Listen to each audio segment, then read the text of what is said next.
बिस्मिल्लाहिर्रहमानिर्रहीम। नाज़रीन अस्सलाम वालेकुम। मैं हूं आपका मेज़बान साबिर शाकिर वफाकी दारुल हुकूमत इस्लामाबाद से कुछ ताज़ा तरीन इत्तलाहात और हम खबरें आपसे शेयर करते हैं। पाकिस्तान पीपल्स पार्टी और मुस्लिम लीग नवाज शरीफ फैमिली और जरदारी फैमिली, भुट्टो फैमिली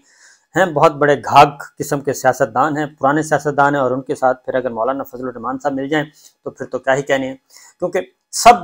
बहुत सारी चीज़ों को समझते हैं, बारीकियों को भी समझते हैं, अंदर की बातों को भी समझते हैं। इसलिए उनको अब इस बात का एहसास हो गया है कि उनका वक्त ख़त्म हुआ चाहता है और वक्त ख़त्म होने से पहले पहले वो कुछ ऐसे काम करना चाहते हैं कि आने वाला जो निगरान सेटअप है वो भी उनके कंट्रोल में रहे और फिर अगला इलेक्शन भी उनके कंट्रोल में रहे और निगरान वज़ीर आज़म, सिंध के निगरान वज़ीर आला, बलूचिस्तान के निगरान वज़ीर आला, इन दो जमातों के हाथ में रहे। मौलाना फजलुर रहमान साहब को भी ये कल्टी करा चुके हैं दोनों पार्टियां, क्योंकि मौलाना फजलुर रहमान साहब को उन्होंने कहा कि आपको गवर्नरशिप दे दी है खैबर पख्तूनख्वा की, बस अब आपको मजीद कोई हिस्सा नहीं मिलने वाला निगरान सेटअप में, अगले निगरान सेटअप में, क्योंकि ये बात तो सामने आ चुकी है कि खैबर पख्तूनख्वा में जो निगरान सेटअप कायम किया गया वो भी आपस में बंदरबांट की गई कि दो आपके और दो आपके और तीन मेरे, इस तरीके से। और पंजाब में भी यही बंदरबांट की गई थी।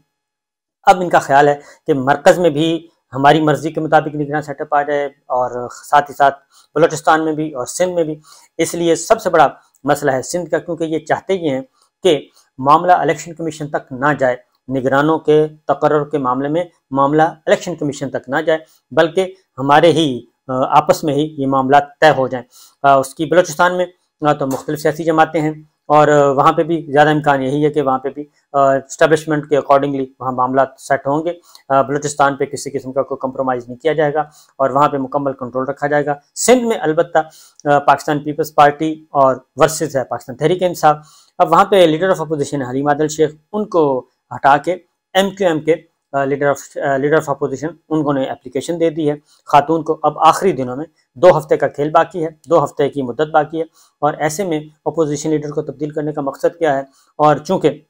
वो स्पीकर का इख्तियार होता है, उन्होंने नोटिफिकेशन करना है पहले कौन सा आइन और कानून पे अमल दरामद हो रहा है, जो कि अब कर लिया जाएगा। लिहाजा हलीम आदिल शेख ने खत लिख दिया है निगरान सेटअप के लिए, निगरान वज़ीर आला के लिए कि आए जनाब मुशावरत करेंगे कि 2 हफ्ते रह गए हैं तो अपने नाम दें। तो उसके बाद इससे पहले जैसे ख़त मौसूल हुआ तो नई एक एप्लीकेशन दिलवा दी गई MQM की खातून रुकन से कि जनाब इनको मेजॉरिटी हासिल है। अब मेजॉरिटी पाकिस्तान तहरीक इंसाफ के पास है। हाँ, अलबत्ता कोई लोटे वोटे ले लिए जाएँ तो कोई मसला नहीं है, तो अदरवाइज़ तो पाकिस्तान तहरीक इंसाफ की मेजॉरिटी है वहाँ पे, जो इलेक्शन कमीशन ऑफ पाकिस्तान का रिकॉर्ड बताता है। लेकिन वो भी तब्दील करने का मकसद ये है कि निगरान वज़ीर आला जो है वो हमारी मर्जी का आए। पाकिस्तान पीपल्स पार्टी MQM अब आपस में मिल बैठ के कोई मामला तय करने लगे हैं। तो बहरहाल इसी तरीके से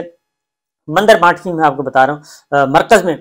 दोनों की मुलाकात हो चुकी है और दोनों को इस बात का एहसास हो गया है, जरदारी साहब को भी और शहबाज शरीफ साहब को यानी कि नवाज शरीफ साहब को भी, और जो कि मुलाकात बिल्कुल नाकाम हो गई थी दुबई में, अब यकदम खबरें आना शुरू हो गई, क्योंकि उस दुबई मुलाकात की नाकामी के बाद जरदारी साहब आ गए लाहौर और नवाज शरीफ साहब सऊदी अरब चले गए। वो वहाँ से नहीं हिल रहे और जरदारी साहब मुख्तलिफ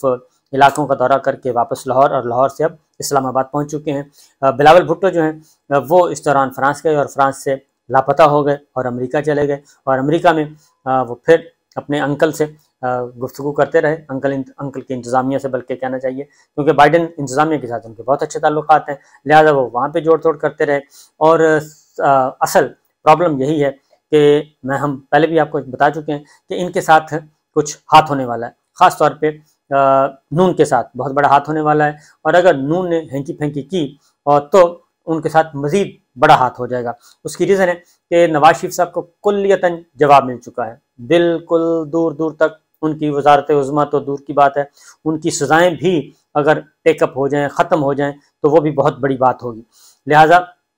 उनको अभी तक की इस वक्त तक की इतला के मुताबिक मायूसी के बादल छाए हुए हैं और मरीम साहबा और नवाज शरीफ साहब, जो कि प्लान ये था कि नवाज शरीफ साहब को वापस लाएंगे और मुस्लिम लीग नवाज जो है वो वापस ली जाएगी अंकल शहबाज से वापस लेनी थी पार्टी, वो अभी तक वापस नहीं हो सकी। और जो मरीम साहबा के लाइक माइंडेड और माउथ पीस हैं वो भी खामोश हैं कुछ अरसे से, और उनको भी खामोशी का कहा गया है कि मामलात इससे पहले कि मज़ीद ख़राब हो जाएं आप खामोश रहें, और वरना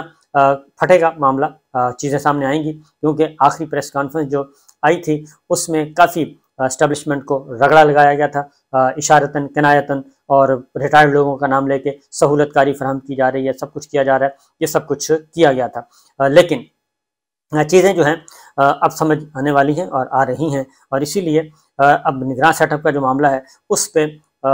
दोनों जमातें जो हैं वो चाहती हैं कि हमारी मर्ज़ी के मुताबिक सब कुछ हो जाए और ये मामलात, ये बंदरबांट जो है हमारे घर की बात घर में ही रहे। और मौलाना साहब को भी साइड पे कर दिया गया है, इसलिए मौलाना साहब अपनी अलग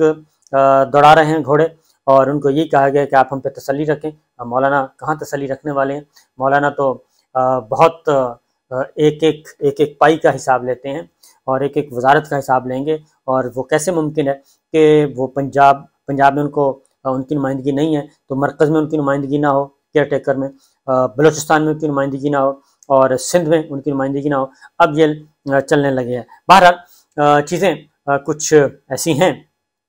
कि ख़तरात महसूस किए जा रहे हैं, और ख़तरात जरदारी साहब ने काफ़ी डराया है शहबाज शरीफ साहब को कि देखें हमारे साथ हाथ हो जाएगा और हम आपस में लड़ते रहेंगे, आपने मेरी बातें ना मानी तो आप मेरे पीछे चलें, मेरे मुक्तदी बने, मैं इस सियासत का इमाम हूँ, मैं सबको संभाल लेता हूँ, पिंडी वालों को भी मैं काबू कर लूँगा, सबको काबू कर लूँगा, और मेरे पीछे पीछे चलें और कोई ऐसी गलती ना करें कि जिसके बाद ना आपके हाथ में कुछ आए ना मेरे हाथ में कुछ आए, और दूध जो है वो सारे का सारा बिल्ला पी जाए। आपको पता है कि जरदारी साहब ने सबसे पहले ये वर्ड यूज़ किया था कि बिल्ला आता है और दूध पी जाता है और सियासतदान जो हैं वो देखते रह जाते हैं। बहरहाल ये चीज़ें अभी कंटिन्यू हैं, और ख़तरात इमरान खान से बड़े पुरसकून है। मज़े की बात यह है कि इमरान खान से बड़े पुरसकून है, वो अपना काम कर रहे हैं, खामोशी से कर रहे हैं, और इधर सिर्फ एक दिन में प्रेस कॉन्फ्रेंस की, तकरीरों की, तकरीबात की एक भरमार है। शहबाज शरीफ साहब आ गए, हसन इकबाल साहब आ गए, ख्वाजा आसिफ साहब आ गए, और पटेल साहब आ गए, और तातार साहब आ गए, दीगर रहनुमाओं पे आते रहते हैं, और प्रेस कॉन्फ्रेंस हो रही है और सब कुछ हो रहा है, मीडिया टॉक्स हो रही हैं, तकरीबात हो रही हैं, लैपटॉप तकसीम हो रहे हैं, और उनमें सबसे एक बात अलबत्ता तयशुदा है कि आहें हैं, सिसकियाँ हैं, रोना धोना है, और गालम गलोच है, इल्ज़ाम तराशियाँ हैं, और ख़ास तौर पे शायद किसी को अंदाज़ा ना हो कि इस वक्त सिचुएशन ये है कि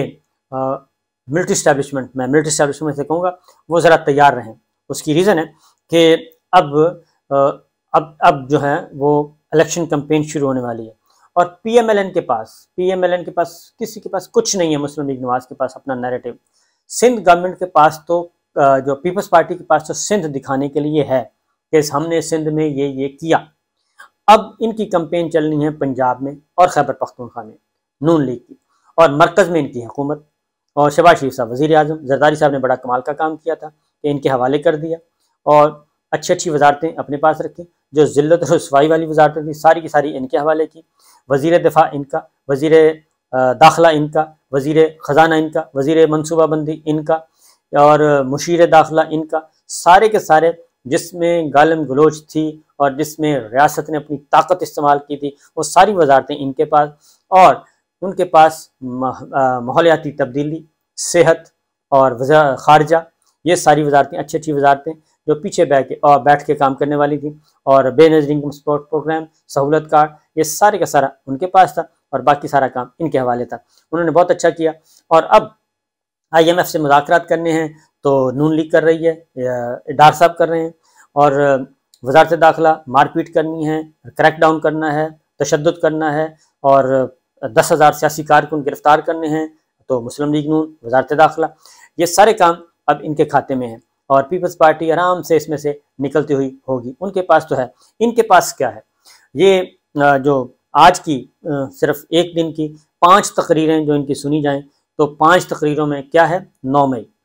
यहाँ से शुरू होती है बात और 9 मई पर ख़त्म होती है। और अब समझ आना शुरू हो जाएगी हमारी मिलिट्री इस्टेब्लिशमेंट को भी कि 9 मई का सबसे ज़्यादा ढोल कौन पीट रहा है और सबसे ज़्यादा फ़ायदा कौन उठाने की कोशिश कर रहा है। वो उनको समझ आ जाएगी कि जो इमरान खान साहब कहते हैं कि इसकी ओपन एक होनी चाहिए इन्वेस्टिगेशन, और जब इन्वेस्टिगेशन होगी तो पता चल जाएगा। क्योंकि एक स्टेटमेंट मैं आपको बता देता हूँ, इधर ख्वाजा साहब कहते हैं कि ख्वाजा साहब जो हैं वो देखें कितना सख्त मौक़िफ़ है। कहते हैं जी अगर लोग घरों पे मौजूद नहीं मिलेंगे तो फिर जाहिर है फिर पुलिस घरों में ही छापे मारेगी और फिर घर वालों को ही उठाएगी, जब भाग जाते हैं लोग घर से तो पुलिस ने घरों में ही जाना है और अपने ख़ानदान और अहल खाना की इज्जत प्यारी है तो साथ साथ चले जाओ। यानी कि हम जिन जिन को उठाना चाह रहे हैं वो अपने आप को हवाले करें और हम उनको जेलों में डालें। 10,000 सियासी कैदी पहले जेलों में है और मजीद हम उनको डाल देंगे। लिहाजा उन्होंने इस बात का दिफा किया है कि जो कुछ पंजाब में हो रहा है वो हम कर रहे हैं और हम करते रहेंगे, और उसका तरीका उन्होंने यही बताया कि जनाब आप जाएं और जाके काम करें और अपने आप को हवाले करें। इमरान खान साहब के वकला मैदान में आ चुके हैं और शेर अफजल मरवत भी और नईम पंचौता भी, और उन्होंने भी अपना मौक़िफ़ पॉइंट ऑफ व्यू दे दिया कि किस तरीके से एक खेल खेला जा रहा है और खेल खेलने के बाद इमरान खान साहब को गिरफ्तार करने का प्लान है। और एक और चीज़ जो सबसे बड़ी इंपॉर्टेंट बात आई है वो है वज़ीर इत्तलात, निगरान वज़ीर इत्तलात की तरफ से उन्होंने एक और एतराफ़ जुर्म कर लिया है। उन्होंने बातें तो बताई हैं। उन्होंने कहा जी 9 मई साने 9 मई के मुल्ज़मान 28 जो हैं मिलिट्री कोर्ट्स में जा चुके हैं और सैकड़ों मुल्ज़मान को पुलिस ने गिरफ्तार कर रखा है, केसेस चल रहे हैं और चेयरमैन पीटीआई पर साने 9 मई के 8 केसेस बन चुके हैं और 9 मई को निगरान वज़ीर आला पंजाब ने पुलिस को गोली न चलाने की हिदायत की थी। अब ये वो बात है, पहले आमिर मीर ने कहा था कि ये हमने रोका था पुलिस को, ये पुलिस को हमने रोका था। अब ये दूसरा एतराफ़ जुर्म है जी कि हमने 9 मई को निगरान वज़ीर आला ने, अब उन्होंने मलबा डाल दिया है मोहसिन नकवी साहब पे कि उन्होंने पुलिस को गोली न चलाने की हिदायत की थी और 9 मई को पूरे पंजाब में कहीं गोली नहीं चली। अब सवाल ये पैदा होता है कि गोली ना चलाना और बात है, मुजाहिरीन को रोकना और बात है, और अगर गोली नहीं चली तो फिर वो 16 जो लाशें हैं वो कैसे गिरी और 16 के बाद फिर 25 कैसे गिरी और फिर 3 आदमी जो हैं 3 आदमियों की टांगें कैसे ज़ाया हुई, 1 आदमी मफलूज कैसे हुआ, जो ये सारी बातें। और 9 मई को पुलिस वाले भी ज़ख्मी हुए। मुजरम मुहर्रम में अमन व अमान कायम करने की पूरी कोशिश करेंगे, ये सूबाई वज़ीर मंसूर कादिर ने कहा। तो बहरहाल 9 मई के हवाले से उन्होंने वाज़े तौर पर ये बता दिया। GHQ और लाहौर में कोर कमांडर हाउस पर हमले में भी फ़ौज ने गोली नहीं चलाई। ये तो बिल्कुल बात दुरुस्त है कि ये पुलिस वाली कहाँ से आ गई कि जो कि गोली नहीं चलाई, और फिर ये गोली नहीं चली तो फिर ये ज़ख्मी कैसे हुए, लोग मरे कैसे, लोग अपने प्यारे जो तलाश किए जा रहे हैं वो कहाँ पे हैं, 10,000 सियासी कैदी। तो इसमें ये बात तो तस्लीम हो गई, आमिर मीर साहब ने मान लिया कि जनाब मामला क्या है और मसला ये नहीं है कि गोली नहीं चली, मसला ये है कि उस दिन रोका क्यों नहीं। असल मसला ये है क्योंकि यही बात हो रही है, IG पंजाब वो कैमरों के सामने बैठ के देखते तो रहे तो रोका क्यों नहीं। बहरहाल ये चीज़ें अभी आएंगी, इन्वेस्टिगेशन आएंगी जब ये हुकूमत 15 जमाती हुक्मरान इत्तेहाद जब ये ख़त्म होगा इसका इक़्तिदार तो उसके बाद चीज़ें शायद खुलेंगी, क्योंकि ब्यूरोक्रेसी तब्दील होगी, नए अफसर आएंगे, नए अफसर आके वो क्या करते हैं उसका पता चलेगा। उसकी रीज़न है कि अभी इलेक्शन कमीशन ऑफ पाकिस्तान का भी असल रंग जो है, असल रंग वो आएगा तब शुरू होगा जब निगरान सेटअप आ जाएगा, और इस्टेब्लिशमेंट का भी असल रंग उस वक्त नज़र आएगा जब निगरान सेटअप आ जाएगा। क्योंकि बहुत बारीक बात की थी एक दफ़ा DGISPR ने, उन्होंने कहा था कि मौजूदा ने उन्होंने कहा था कि हम किसी भी सियासी जमात के ख़िलाफ़ नहीं है, कोई भी सियासी जमात हमारी फेवरेट नहीं है। हुकूमत के साथ वर्किंग रिलेशन जो है इसका मतलब ये नहीं है कि हम हुकूमत के साथ जो वर्किंग रिलेशनशिप है वो किसी पॉलिटिकल पार्टी के साथ वर्किंग रिलेशनशिप ना समझा जाए, ये बात की थी और अब उस वक्त का इंतज़ार किया जा रहा है। लेकिन जो चीज़ है जी, असल जो बात आपको बता दूं कि आहें हैं, सिसकियां हैं, रोना धोना है, मायूसी है और फ्रस्ट्रेशन है, महरूमियत है, और ये सब कुछ कहाँ पे पाई जाती है, 15 जमाती हुक्मरान इत्तेहाद और ख़ास तौर पे नून लीग वहाँ पे पाई जाती है। मौलाना फजलुर रहमान साहब को भी नज़र आ रहा है कि ये आपस में पीपल्स पार्टी और मुस्लिम लीग नवाज़ अब आपस में तय करने की कोशिशें कर रहे हैं। मौलाना फजलुर रहमान साहब से जितना काम मुस्लिम लीग नवाज़ ने लेना था वो ले लिया है, जो वजारतें देनी थी दे दी हैं। अब मज़ीद शायद उनके साथ बात ना बनी जाए, क्योंकि खैबर पख्तूनख्वा में मुस्लिम लीग नवाज़ और JUI आपस में ये दोनों बज़ाहिर एक हैं, लेकिन मौलाना अपने अपने हलकों को सीधा कर रहे हैं और वो वहाँ पे भी इतने नंबर चाह रहे हैं कि जनाब सिर्फ सारे के सारे नंबर मुझे मिल जाए, मेजॉरिटी मेरे पास आ जाए। जबकि परवेज़ खटक साहब जो हैं वो एक बार फिर मुतहर्रक हुए हैं, वो मंजर आम पे आए हैं और उन्होंने कहा है कि मैंने अभी तक ना कोई नया ग्रुप बनाया है, ना कोई सियासी जमात, बल्कि मैं हम ख्याल लोगों को साथ मिल बैठ के मशवरा करूँगा और उसके बाद आगे चलूँगा। तो जनाब इंतज़ार कर लीजिए, अभी मज़ीद आहें सिस्कियाँ जो हैं वो आने वाली हैं। इजाज़त दीजिए, अल्लाह हाफ़िज़।